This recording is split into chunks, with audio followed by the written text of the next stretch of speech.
YouTube, what up? Good morning, it's Matty B. Welcome back to the channel, and as always, thank y'all for watching. I really appreciate each and every one of you. Finally have an update on my knee situation. I dabbed it really hard at Muddy Creek. Shoot, it's been 2.5 months ago at the end of July. Been dealing with insurance stuff, trying to find somebody that'll take my insurance somewhere. Had an MRI a few weeks ago and finally got the results this morning. And yeah, turns out the damage is kind of in line with what I thought, maybe even a little bit worse. We'll go over this little sheet that they gave me with the results on it right now.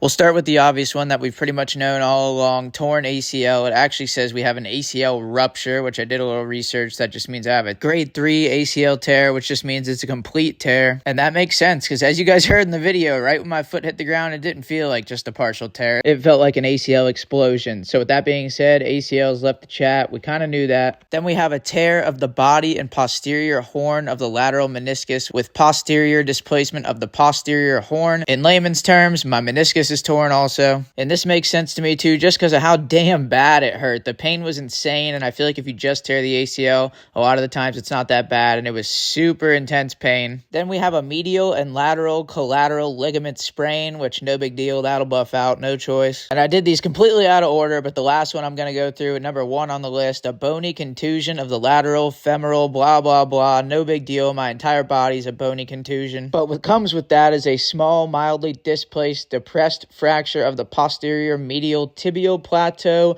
I wish they didn't have to throw the word small and mildly in there because it hurt way more than something that was small and mild. This is just a break in the upper part of the tibia that's apparently just small and mild, so no biggie there. And yeah, that's a full damage report. That's where we're at. We had quite a few items to address, but it is what it is. They're all in the contract. And while I know nothing about almost any of these medical terms, if there's one thing I did do, I'm glad I proved to you guys that I could read. No choice. So yeah, far from ideal, but that's what happens when you play with fire. Dabbing your foot in an off camber, it typically doesn't go well if you do it like I did it. And you can hear in the video me tearing it. I mean, I can't believe how fast I started screaming and swearing. It just exploded and hurt instantly. So I'm sure surgery is going to be in my contract with all this stuff that's torn. I'm definitely not planning on making a habit out of racing with all this stuff messed up in my knee. It just sounds like a recipe for disaster. Sounds like I'm just waiting to mess it up even worse, and I'm already a little bit worried about that this weekend. Yeah, that's where we're at. Surgery probably coming pretty soon. I'll be waiting on a call from the surgeon to try to set that up, hopefully before the end of the year, so I can finish off that out-of-pocket max, finish off that deductible and all that. Probably going to wait another month or two to try to get a few more things done, try to get some more work done before